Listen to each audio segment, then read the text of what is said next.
In this video, I'm going to show you how to make even more delicious and adorable hot chocolate bombs. This time for fall and Halloween. Hi there foodie friends, my name is Carly and welcome to my channel Adventures in Yum. Before we get into today's video, I have a passion for learning about creating and trying new foods, drinks, and especially desserts. If you want to join me on my yummy adventures, then please make sure to hit subscribe and turn on notifications so that you'll know when I upload new videos every week. Also, make sure to stick around for the end of the video for an update related to last week's special announcement. And now, let's get into today's video. Last year, hot chocolate bombs became a super popular item around the holiday season. Not only are they easy to make and delicious, but they also make great gifts. Now, as the weather starts to cool down and we reach for our cozy warm drinks on a chilly morning or evening, it's time for even more fun hot chocolate bombs. If you're looking for the basics of how to make hot chocolate bombs, then make sure to check out my first hot chocolate bomb video right here. I've also made a playlist of all my hot chocolate bomb videos so you can check out all the cool flavors and fun shapes you can make. This video will be a little different than my usual hot chocolate bomb videos. Typically, I show a flavor and then I show you how to decorate that particular bomb. For this video, I'm going to share the new flavors and then I'll show you how to make the cute Halloween and fall shaped hot chocolate bombs. That way you can mix and match them as you please. What's your favorite hot chocolate flavor? Let me know in the comments below. Mine usually depends on my mood, but my go-to flavors typically include either peppermint or regular mint, salted caramel, or raspberry. First up, let's make some tasty new flavors. Our first flavor is apple cider. To make these plain apple cider bombs, we're mixing 1 tablespoon of the drink mix into 1.5 to 2 cups, or 240 to 320 grams of melted Ghirardelli white vanilla melting wafers. That is a mouthful. After adding the wafers to whatever mold you choose, let them completely harden and carefully taking them out of the mold, we're adding 1 tablespoon of spiced apple cider drink mix, which you can find on Amazon or even at the grocery store. A variation of this flavor is to have a plain vanilla shell and then add 1.5 tablespoons of the spiced apple cider drink mix and 1 to 2 teaspoons of hard caramel pieces. I share how to make these caramel pieces in the creme brulee hot chocolate bomb section of my first cocoa bomb video. Our second flavor is salted caramel version 2. Why version 2? Because version 1 is in my second hot chocolate bomb video, and in that first iteration I use my homemade luscious caramel as the only filling for the hot chocolate bomb. This particular salted caramel cocoa bomb uses those hard caramel pieces like in the creme brulee bomb. Our shells are usually made using 1.5 to 2 cups or 240 to 320 grams of melted dark chocolate wafers, but of course you can use the white vanilla ones instead if you so choose. To the completed shells, we add 1 tablespoon of dark chocolate cocoa powder, 1 to 2 teaspoons of hard caramel pieces, and a light pinch or about 1/16 teaspoon of salt. If you want to change it up, you can certainly use the white chocolate hot cocoa powder, which I did with a couple of the bombs you see here. And finally, we have a key fall staple, pumpkin spice. How can I make fall hot chocolate bombs and not include pumpkin spice? To make these, we use the usual 1.5 to 2 cups or 240 to 320 grams of melted white vanilla wafers, but you can certainly use the dark chocolate wafers if that's what you prefer. To our finished shells, we add 1 tablespoon of white chocolate cocoa powder and 1/4 teaspoon of pumpkin pie spice. There are plenty of variations that you can do with these hot chocolate bombs, so to these bombs I added 1 teaspoon of hard caramel pieces. To these itty bitty bombs I added 1/2 tablespoon of dark chocolate hot cocoa powder and 1/8 teaspoon of pumpkin pie spice because that was literally all that could fit in these. And finally, to these pumpkin spice hot chocolate bombs, I added 1 tablespoon of white chocolate hot cocoa powder, 1 teaspoon of instant espresso, 1/4 teaspoon of pumpkin pie spice, and 1 tablespoon of marshmallow bits, also known as dehydrated mini marshmallows. My favorite part of making hot chocolate bombs is having fun and switching up the flavors, so just have a good time with this part. Before we make the awesome shapes, if you're getting value out of this video, then please make sure to hit that like button, click subscribe, and ring that bell to be notified about my latest video. Each set of hot chocolate bomb shapes was made using 1.5 to 2 cups or 240 to 320 grams of Ghirardelli melting wafers, either the dark chocolate or the white vanilla. I will no longer repeat this information for the rest of the video for both your and my sanity. While you can certainly make regular hot chocolate bombs with Halloween or fall sprinkles, I had a bunch of different molds and ideas that I just had to try for this video, so let's have some fun. On a side note before we start, The Night Before Christmas is one of my favorite movies, so if you're looking for a way to decorate a hot chocolate bomb like Jack Skellington, then check out my second hot chocolate bomb video. Our first shape is a donut. Using a silicone donut mold, we take our melted wafers and use a spoon to brush up the sides of each cavity, and then tap the mold on the counter to help any little bubbles in the chocolate escape. Once the first layer is on, we place that in the refrigerator or freezer to set for about 5 minutes. Then, we apply a second layer of the melted wafers, making sure to focus on the sides because we want to ensure that those are nice and strong when demolding them. We pop that back in the refrigerator or freezer to set for another 5 minutes. And then we carefully remove them from the mold. Using a hot pan or a plate and kitchen torch like I'm using here, gently melt the open end of each shell to make the open end of the bombs nice and even and clean up any jagged edges. Once we fill the hot chocolate bomb, for these I added a spiced apple cider drink mix. We're going to add some of the vanilla melts to the rim of the bomb and place the other half of the donut on top. We then immediately clean up the sides and remove any excess vanilla melts. If you prefer, you can also dip the tops into the candy melts and then place that on top of the bottom shells. We want to make sure that none of the drink mix escapes, so we use a food brush to add some of the candy melts along the seam of the hot chocolate bomb in order to seal up any open spots. At the same time, we're smoothing the melts to make the seam look a little bit better. Finally, we're taking a little bit of water and using a food brush to brush a very, very light layer of teeny tiny water droplets on the top of the bombs. As the water dries, it helps powder stick to the outside of the hot chocolate bombs. Then, we sprinkle some cinnamon and sugar over the top to finish these hot chocolate bombs. You can certainly coat the entire thing in cinnamon and sugar, but I didn't want the cinnamon to be too much and possibly overpower the apple cider flavor. And there's our finished apple cider donut. This bomb is inspired by one of my favorite fall traditions, apple cider donuts from Apple Hill in Northern California. Our next shape is our hot chocolate bombsicles. The best part of this is that the hot chocolate bomb is on a stick, so after the chocolate melts off, you have a stir stick to mix everything together. I've seen this a few times in my social media feeds from some fellow creators, so I had to give it a try. I was inspired by Joe's Cakes, who I follow on Instagram and TikTok, to make little ghost and skeleton faces. To do this, we're using a food brush to add little dollops of melted white vanilla wafers. We don't need much of the candy melts for this. About a quarter cup or 40 grams should be plenty. For the ghosts, we add a little dollop and then do a little swoop motion to the side. For the skeletons, we're pulling a little of the melt straight down to create the jaw of the skeleton heads. Once we're done with both of these, we place them in the refrigerator or freezer to set for a couple minutes. Once they've set, we add some melted chocolate and use a spoon to brush it up the sides. Then we add a popsicle stick and a little more chocolate around the popsicle stick to make sure that the base is completely sealed. Once we do this, with all of the cavities, we place it in the fridge or freezer for 5 minutes to harden. After they set, we add a second layer of chocolate, making sure to focus on the sides. Here I found using a food brush to be more helpful than a spoon, so use what works for you. We then let that chill at either room temperature or in the fridge or freezer for another 5 minutes or so. Instead of demolding it before filling, we fill the bomb. I filled these with salted caramel hot chocolate bomb ingredients, and then carefully add a layer of chocolate on top of the filling. We pop that in the freezer to completely set for about 5 minutes and then carefully remove them from the molds. Finally, we use either edible markers, such as markers made to write on top of candy melts like I'm using here, or even a tiny amount of candy melts to add faces to our ghosts and skeletons. I also made a couple faces extra long so that I could make them look like Ghostface from Scream, which is one of my favorite scary movies. In honor of that, I have to ask the question, what's your favorite scary movie? Sorry, I had to. Once we're done, we have super cute hot chocolate bombs. You can definitely add sprinkles, chocolate drizzle, etc. to your chocolate bombsicles. I decided to keep these ones nice and simple, but as always, have fun with it. Our third shape are these pumpkins. Using a cute pumpkin mold like what you see here, you know the drill. We add the chocolate, brushed up the sides, tap on the counter to remove bubbles, chill for 5 minutes, add a second layer of chocolate while focusing on the sides of the mold, let that chill, carefully demold them, and use a hot pan or a plate and kitchen torch to clean up the open end of the chocolate shell.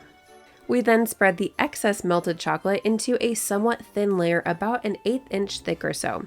After allowing that to harden at room temperature, we use the demolded shells and a paring knife to cut the chocolate. This will be the chocolate layer used to seal the bombs after they're filled. Make sure to be very careful that you're not cutting into the sides of the hot chocolate bombs as you do this. I filled these ones with the salted caramel hot chocolate bomb ingredients. Once they're filled, we use a food brush to add melted chocolate along the perimeter of the open end of the shell. We place our cut chocolate layer on top and gently press down along the perimeter. Using some melted chocolate and the same food brush, we brush chocolate along the seam to ensure that the bombs are completely sealed because we don't want any hot chocolate powder escaping. Finally, I decided to keep these pumpkins simple by brushing some gold edible glitter onto the outside with a large food brush. These are simple, pretty, and so delish.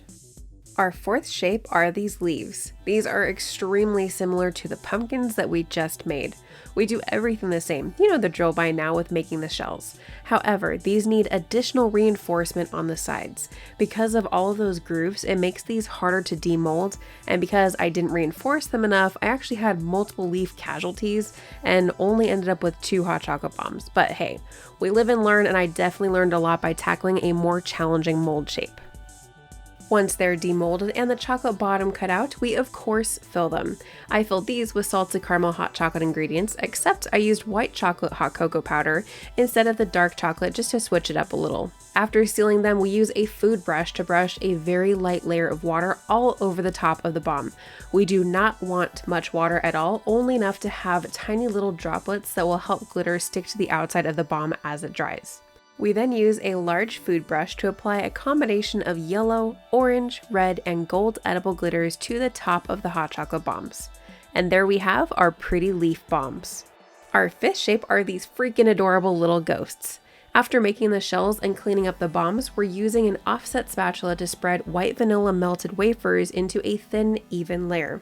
After that's set for a minute or so, but before the melt's completely set, we use the ghost bombs to gently press the shape of the bottom of the ghost into the melts. After the chocolate is pretty much set at room temperature, we're using a paring knife to cut the shapes we just pressed into the melts.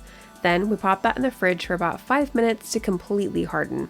This is an alternative method to the way we made the pumpkin hot chocolate bombs just a little bit ago. Because these little ghosts have rounded heads, we use the mold to hold them while we fill the bombs. For these ones, I did pumpkin spice, but with the dark chocolate hot cocoa powder. These are super tiny bombs, so not much hot chocolate powder fits inside. Once they're full, we use a food brush to add a little of the vanilla melts to the rim of the hot chocolate bombs and place one of those flat pieces we made onto the bottom of the ghosts. We gently press along the rim to seal the bombs. Once that sets, we use a food brush to add a little more of the white melts in order to ensure that the bombs are completely sealed and no hot cocoa powder can escape. Finally, we use a little food brush to add the tiniest amount of water where the eyes and mouth are. Make sure the brush is completely dry and then use the same brush to apply some black edible glitter to the same spots on the eyes and mouth. To remove any excess edible glitter, use a large food brush to gently brush the excess off. And here's the adorable finished ghost. Our sixth shape is a combination of skulls and jack-o'-lanterns using a super cute mold. After making the shells, demolding them, and cleaning up the edges, we press them into the vanilla wafers and use a paring knife to cut along the edge like we did with the ghost to create the bottoms of those shells. Once we fill them, I filled these with pumpkin spice ingredients plus hard caramel pieces. We use a food brush to apply some of the white melts to the open rim of the bombs, place the flat chocolate piece that we made earlier on top, and gently press along the perimeter. Then, using the same food brush, add candy melts along the seam to ensure that they are completely sealed. Like our little ghost friends, we're using water and edible glitter to decorate these. Because these have little grooves to make the faces, we're using the small food brush to add a tiny bit of water along the inside of all those grooves. Then, making sure to dry the food brush in between, we then use that to apply edible glitter to where we just added the water. I used black edible glitter for the skeletons to add a really nice contrast. And for the jack-o'-lanterns, we add yellow to the eyes, nose, and mouth, and orange edible glitter to the rest of it. To remove any excess edible glitter, we use a large food brush to gently brush away the excess. And there we have the skeletons and jack-o'-lanterns. Personally, I love the way the skeletons turned out, but which is your favorite? Our seventh shape is the apple. This was definitely a trickier shape to work with, so instead of using a spoon at this stage like I typically prefer to spread the chocolate, we tilt the mold around to ensure that the whole thing gets coated in vanilla melts. After that sets in the freezer for 5 minutes, we add more candy melts and use a spoon to help brush the vanilla melts on the sides. This shape is particularly tricky to demold, so reinforcing the sides and around the opening is especially important. After taking what felt like forever to carefully remove these from the mold, we clean up the open end, press it into the melted vanilla melts like we did with the ghost skulls and jack-o'-lanterns, and then we fill them. I filled these with apple cider drink mix and caramel pieces. We then closed them up like we've done with the other bombs. And of course, don't forget to brush excess melts along the seam to ensure that they're completely closed. And now it's time to decorate. We use a brush to add a very, very light layer of water like we've done with multiple bombs now in this video. Then we're mixing yellow, orange, and red edible glitters together and covering the entire outside of the bombs. Because Honeycrisp apples are my favorite, I also decided to add little hints of green edible glitter around the bomb as well. We set these aside for now and turn to working on the stem. For our stem, we don't need much chocolate at all, maybe a 1/4 cup or 40 grams of the dark chocolate melting wafers. We then take a clean straw and cut it into a few smaller pieces. I wanted these to stand up straight as the chocolate sets, so I used 2 of my shot glass size measuring cups and a couple of butter knives to hold 2 straws in place. We then use a piping bag filled with the melted chocolate and pipe it into the straws. You may have to wait for the chocolate to slide down the straws a little before continuing to fill them. Once they look pretty much full, we're going to let them chill. You can do this at room temperature, but the refrigerator will go much faster. So carefully transfer them to a small baking sheet or other flat surface that you can use to safely transport them to and from the fridge. Once they're completely set, which should take no longer than a few minutes, remove the straws from this setup. Very, very carefully, we're using a paring knife to cut along the side of the straw. If at any point it feels like they're starting to melt from the heat in your hands, pop them in the freezer for a couple of minutes because the cold chocolate is much easier to work with. I'm not gonna lie, this was not as easy as I imagined it would be in my head, but this is also the very first time that I was trying this, so it all worked out in the end. Once we get a little piece, we want it to be about 1/2 inch or 1 centimeter in length. We're then going to stand it up and use our paring knife to cut down along the side of the chocolate. We're not really cutting any off the top, but starting about 1/3 away down from the top. We cut down and toward the center of the chocolate.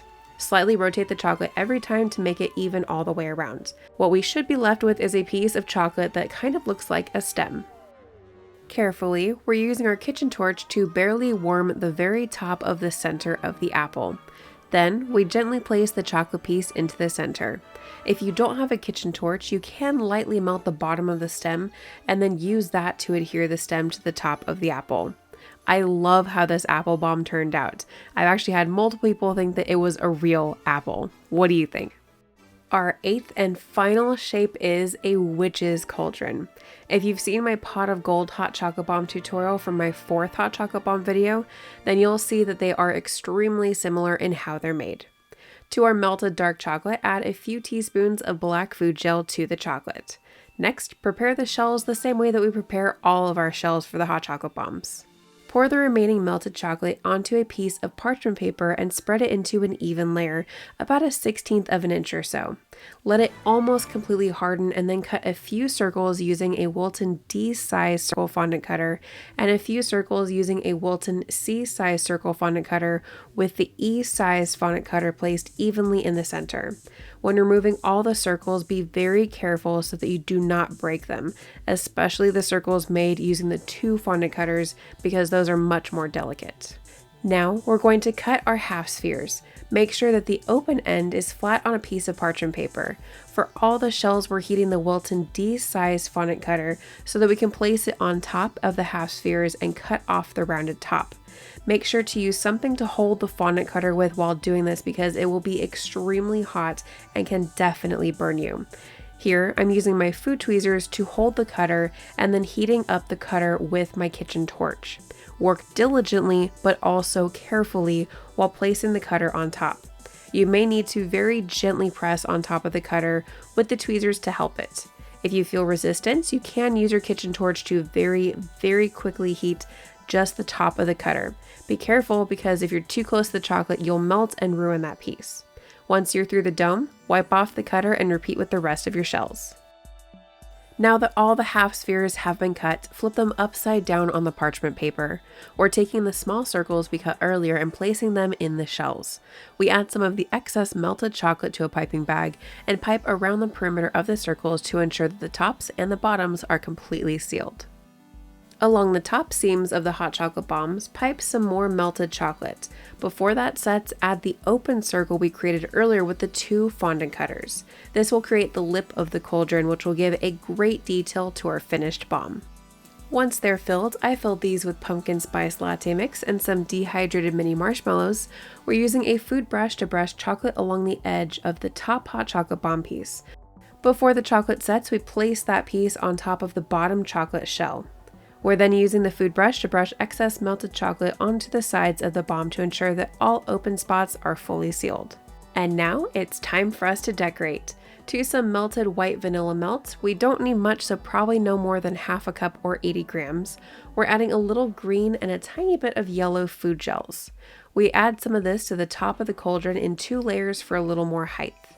Before the chocolate sets, add a generous amount of Halloween sprinkles, and of course we have to include some eyeball sprinkles here. And there we have our completed Witch's Cauldron hot chocolate bombs. To enjoy your hot chocolate bomb, add it to your favorite mug, and then pour about 6 to 8 ounces or about 237 milliliters of hot milk or hot coffee for the coffee lovers out there. Enjoy! You can also find these hot chocolate bombs on my website, adventuresinYam.net. The link for that is in the description below. If you didn't hear last week's special announcement, I'm doing a 30-day holiday video challenge starting Friday, October 22nd. That means 30 videos in 30 days. Each video will be available to view starting at midnight Pacific time on each day of the challenge. This is my favorite time of the year, so I'm very excited to share a bunch of cool ideas and recipes with all of you. Stay tuned for the fun to come. If you're interested in checking out some of the products that I used in this video, please make sure to check out the video description below for their Amazon links. Thank you so much for joining me today, foodie friends. I'll see you next time for another spooky adventure.